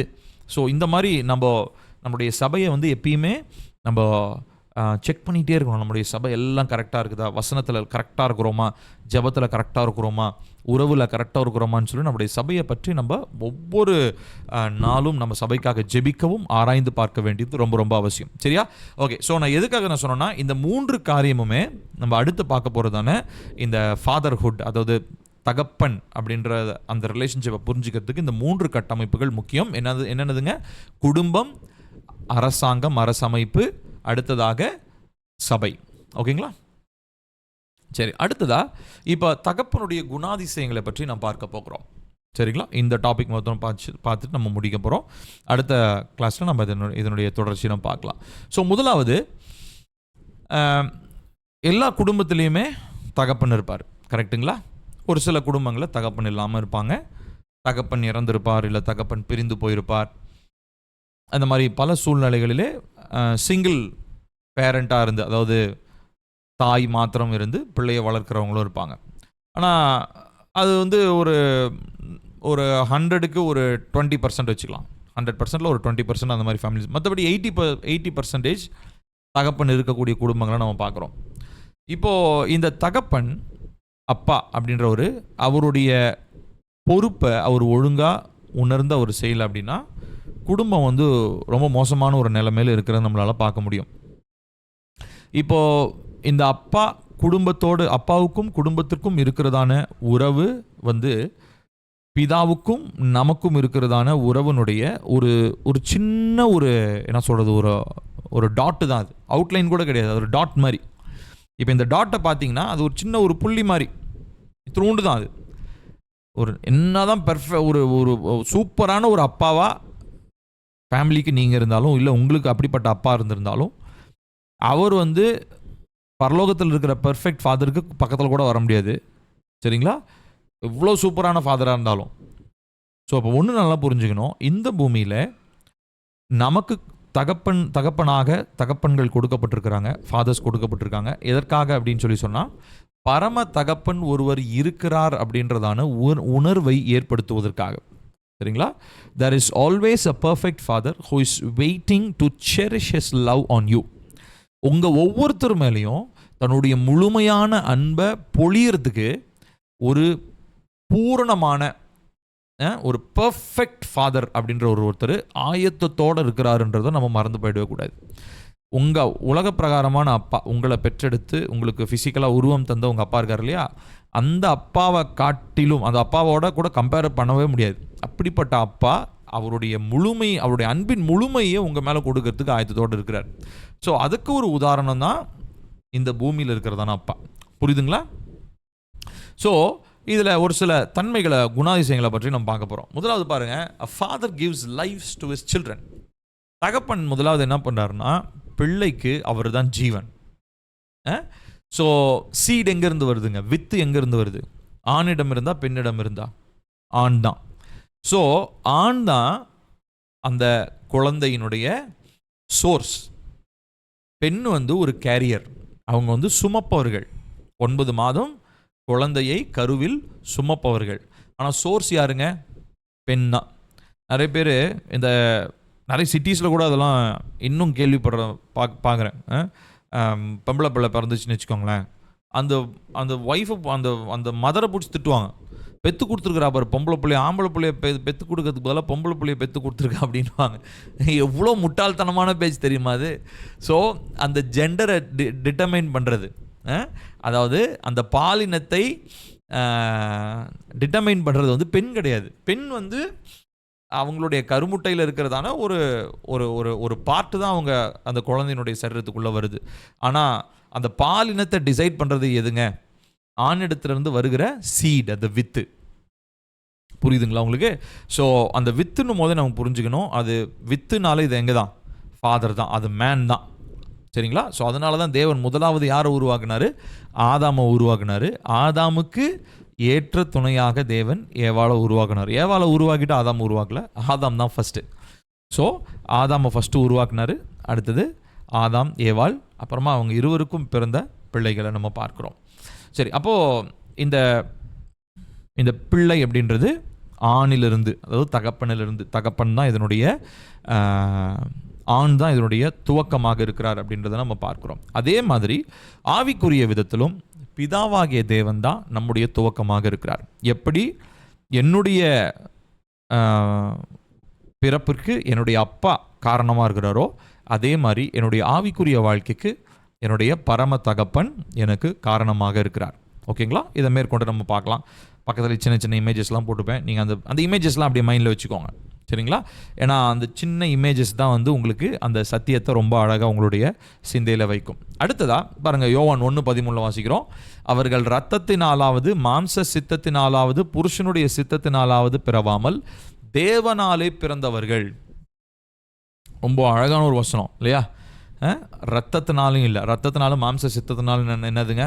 அது இப்போ நான் எங்கள் அம்மா அப்பா கிட்ட இருந்து நான் பிறந்த மாதிரி, அந்த மாதிரி பிறக்காம, அதாவது யார்? ஏசப்பாவை ஏற்றுக்கொள்ளுகிறவர்கள், குமாரனாகிய இயேசுவை ஏற்றுக்கொள்ளுகிறவர்கள் புருஷனுடைய சித்தத்தினாலாவது பிறவாமல் தேவனாலே பிறந்தவர்கள். ஸோ ஒரு ரீபர்த், ஒரு மறுபிறப்பு அப்படின்னு ஒன்று தேவனுக்குள்ளே வரும்போது ஒன்று இருக்குது இல்லைங்களா? ரட்சிக்கப்படுற நாள் என்னதுங்க? மறுபிறப்பின் நாள் தான் சொல்கிறோம். It is a regeneration, Rebirth, regeneration அப்படின்னு நம்ம சொல்கிறோம். சரி, அப்போது தேவனாலே நாம் மறுபடியும் பிறந்தவர்களாக இருக்கணும். ரட்சிக்கப்பட்டவங்க எல்லாருமே தேவனால் பிறந்தவர்கள். உண்மையாக ரட்சிக்கப்பட்டவங்களை பற்றி சொல்கிறேன். நிறைய ஃபேக்கான ரட்சிப்பை பெற்றுக்கொண்டவங்களாம் இருக்கிறாங்க.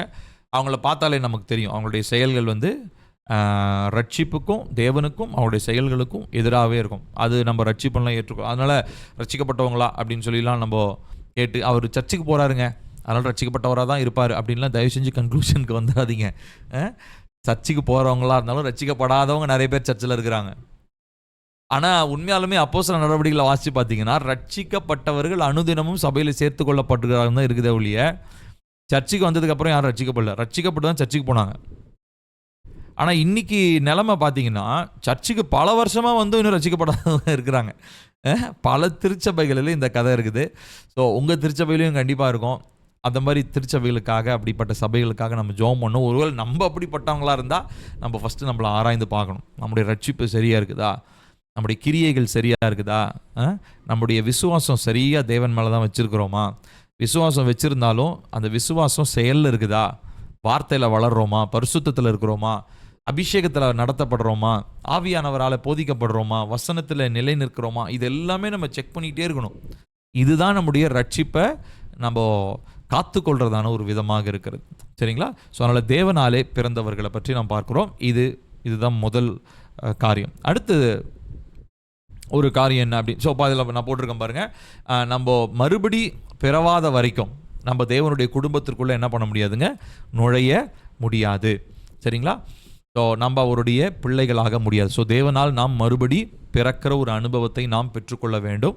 அப்போ தான் தேவனுடைய குடும்பத்திற்குள்ளாக நாம் நுழைய முடியும். பாருங்கள், யோவான் 1:12 அதுக்கு முந்தின வசனம், அவருடைய நாமத்தின் மேல் விசுவாசம் உள்ளவர்களாய் அவரை ஏற்றுக்கொண்டவர்கள் எத்தனை பேர்களோ அத்தனை பேர்களும் தேவனுடைய பிள்ளைகளாகும்படி அவர்களுக்கு அதிகாரம் கொடுத்தார். ஸோ தேவனுடைய பிள்ளைகளாக மாற்றப்பட்டிருக்கிறோம். இப்போ சர்ச்சில் ஒருத்தங்களை பார்த்தோன்னா ஸ்தோத்திரம் பிரதர், ஸ்தோத்திரம் சிஸ்டர்னு சொல்கிறோம் இல்லையா? அந்த பிரதர் சிஸ்டர்ன்றது எதனால் வந்துச்சு? சர்ச்சில் இருக்கிறனால நம்ம சொல்கிறது இல்லை, நம்ம ஒரு குடும்பம்னு சொல்கிறோம். ஏன்னா இந்த குடும்பத்துக்கு தகப்பன் யார்? பரம தகப்பன். அவருக்கு நம்மளாம் யார்? பிள்ளைங்க. அப்போ பிள்ளைங்களாக இருக்கிறனால நம்ம எல்லாரும் எப்படி இருக்கிறோமா? சகோதர சகோதரிகளாக நாம் இருக்கிறோம், தேவனுடைய பிள்ளைகளாக நாம் இருக்கிறோம். சரிங்களா? ஸோ அடுத்ததா, a father loves his child. அப்பா என்ன பண்ணுறாரு? பிள்ளையை நேசிக்கிறார். சரிங்களா? பிள்ளைக்கு ஒரு காரியத்தை கொடுக்கும்போது, அப்பா பாசமாக ஒரு விஷயத்தை வாங்கிட்டு வரும்போது எதனால் வாங்கிட்டு வர்றாரு? பிள்ளையை நான் நேசிக்கிறேன், பிள்ளைக்குரிய காரியத்தை நான் செய்யணும் அப்படின்னு சொல்லி அப்பா அதை செய்கிறார். சரிங்களா? அவர் ஒரு காரியத்தை கொடுக்கும் பொழுது, அன்பை வெளிப்படுத்தும் போது, ஒரு பொருளை வாங்கி கொடுக்கும் போது, பாசத்தை காண்பிக்கும் போது அவர் என்ன பண்ணுறாருன்னா, அந்த தகப்பனுடைய அன்பை அவர் வெளிப்படுத்துகிறவராக நாம் பார்க்கிறோம். லூக்கா 11:13 பாருங்கள். பொல்லாதவர்களாகி நீங்கள் உங்கள் பிள்ளைகளுக்கு நல்ல ஈவுகளை கொடுக்க அறிந்திருக்கும் போது பரமபிதாவானவர் தம்மிடத்தில் வேண்டிக் கொள்ளுகிறவர்களுக்கு பரிசுத்த ஆவியை கொடுப்பது அதிக நிச்சயம் அல்லவா? கவனிக்கணும், ரெட்ல ஹைலைட் பண்ணியிருக்கேன் பாருங்கள். பரமபிதாவானவர் வேண்டிக் கொள்ளுகிறவர்களுக்கு பரிசுத்த ஆவியை கொடுப்பது அதிக நிச்சயம். ஸோ அப்போ கேட்கும் பொழுது நமக்கு அதை தருகிறார். பரிசுத்த ஆவியானவரை ஃபஸ்ட்டு தராரு. அதுக்கப்புறம் நம்ம கேட்குறது எல்லாவற்றையும் அவருடைய சித்தத்தின்படி நம்ம கேட்குற எல்லாவற்றையும் அவர் நிச்சயமாக நமக்கு அவர் தருகிறவராக அவர் இருக்கிறார். சரிங்களா? அதுக்கு ஒரு எக்ஸாம்பிள் தான் நம்ம வாசிக்கிறோம். அந்த கெட்டகுமாரன் இல்லைங்களா? கெட்டகுமாரன் அப்பாவை விட்டு அவர் பிரிஞ்சு போகிறாரு. ஆனாலும் அப்பா என்ன பண்ணுறாரு? பாசத்தோட போன மகன் திரும்பி வருவானான்னு சொல்லி என்ன பண்ணிட்டு இருக்கிறாருங்க? காத்து கொண்டே இருக்கிறார். ரோமர் 8:15 வாசிப்போம். அந்தபடி திரும்பவும் பயப்படுகிறதுக்கு நீங்கள் அடிமைத்தனத்தின் ஆவியை பெறாமல் அப்பா பிதாவே என்று கூப்பிட பண்ணுகிற புத்திர சுவிகாரத்தின் ஆவியை பெற்றிருக்கிறீர்கள். நம்ம அப்படிப்பட்ட ஒரு ஸ்பிரிட், ஒரு ஒரு ஒரு முழுமையை நம்ம பெற்றிருக்கிறோம். அவர் என்னன்னு கூப்பிடுறோமா? அப்பா பிதாவே என்று கூப்பிடுகிறதான அந்த புத்திர சுவிகாரத்தின் ஆவியை நம்ம பெற்றிருக்கிறோம். சரிங்களா? ஸோ இதோட நம்ம இன்னைக்கு முடிச்சுக்குவோம். அடுத்த கிளாஸில் இதனுடைய தொடர்ச்சியை நம்ம பார்க்க போகிறோம். சரிங்களா? நம்ம ஜெபம் பண்ணி முடிக்கலாமா? அன்பு மிரக்கமுள்ள எங்கள் நல்ல தகப்பனே, கிருபையானது நல்ல இரவு வேலைக்காக நன்றி சொல்லுகிறோம். ராஜா, இந்த நாளிலே நாங்கள் உம்முடைய சமூகத்தில் வந்து உம்முடைய வார்த்தையை நாங்கள் தியானிக்கும்படியாக கர்த்தர் எங்களுக்கு தந்த அந்த நேரத்திற்காக உமக்கு ஸ்தோத்திரம். இந்த நாளிலே திருத்துவத்தை பற்றி பார்த்தோம். அடுத்ததாக பிதாவாகிய தேவனை குறித்து நாங்கள் தியானிக்க ஆரம்பிச்சிருக்கிறோம். நாங்கள் இந்த 3 விதமான கட்டமைப்பில், அப்பா, குடும்பம், அரசமைப்பு, அடுத்ததாக சபை என்கிறதான 3 கட்டமைப்பில் நாங்கள் கீழ்ப்பட்டிருக்கவும், பிதாவாகிய தேவனோடு நல்ல உறவு கொள்ளவும், ஐக்கியத்திலும் அன்பிலும் இணையவும் இன்னும் கர்த்தர் எங்களுக்கு உதவி செய்யுங்க. வசனங்கள் மூலமாக எங்களோட தொடர்ந்து பேசுங்க. நாங்கள் அடுத்த முறை நாங்கள் சந்திக்கும் பொழுது, அப்பா, நாங்கள் திரும்ப அடுத்த டியூஸ்டே நாங்கள் மீட் பண்ணும்போது இன்னும் நிறைய காரியங்களை நாங்கள் கற்றுக்கொள்ள எங்களுக்கு உதவி செய்யும். தடைகள் எல்லாம் மாற்றும், நீரே உயர்ந்துரும். துதி கன மகிமை எல்லாம் உமக்கே இயேசுவின் நாமத்தில் கேட்குறோம் எங்கள் நல்ல பிதாவே. ஆமென், ஆமென். ஒரு சின்ன ஒரு ஹோம்ஒர்க் உங்களுக்கு, இது உங்களுடைய புரிதலுக்காக தான் ஹோம்ஒர்க். நான் உங்களுக்கு பைபிள் ரீடிங் அடுத்த வாரம் நான் உங்களுக்கு தரேன். ஆனால் நீங்கள் என்ன பண்ண போகிறீங்கன்னா, ஒரு நோட், இப்போ நீங்கள் நோட்ஸ் எடுத்துகிட்டு இருப்பீங்க இல்லைங்களா, அதில் உங்களுடைய அப்பா, அதாவது பர்ஃபெக்ட் ஃபாதர், நம்ம பரலோக தகப்பன் இருக்கார் இல்லைங்களா, அவருடைய தன்மைகளாக நீங்கள் எதெல்லாம் இது வரைக்கும் புரிஞ்சுருக்கிறீங்களோ அதை நீங்கள் லிஸ்ட் அவுட் பண்ணுங்கள். சரிங்களா? எவ்வளோ எழுத முடியுமோ நீங்கள் எழுதுங்க. உங்களுக்கு என்னென்னலாம் ஞாபகம் வருதோ, பரமபிதாவா தேவன் உங்களுக்கு என்னென்னலாம் செய்கிறாரோ, உங்களுக்கு எதெல்லாம் செய்திருக்கிறாரோ, நீங்கள் எப்படி அவரை பார்க்குறீங்களோ, அவருடைய பரிபூர்ணம், அவருடைய நன்மை நீங்கள் எப்படிலாம் அனுபவிக்கிறீங்களோ அதெல்லாம் லிஸ்ட் அவுட் பண்ணுங்கள். அதை சொல்லி ஒவ்வொன்றா ஏசப்பாக்கு தேங்க் பண்ணுங்கள், நன்றி சொல்லுங்கள். அப்பா, இதுக்கு எல்லாவற்றுக்கும் நன்றின்னு சொல்லுங்கள். அடுத்த டியூஸ்டே நம்ம இதனுடைய டீச்சிங்கை இன்னும் நம்ம டீப்பாக பார்க்க போகிறோம். ஓகேவா? ஸோ அடுத்த வாரம் நான் உங்களை மீட் பண்ணுறேன். அது வரைக்கும் கர்த்தருடைய கிருபை உங்களை காத்துக்கொள்வதாக. God bless you.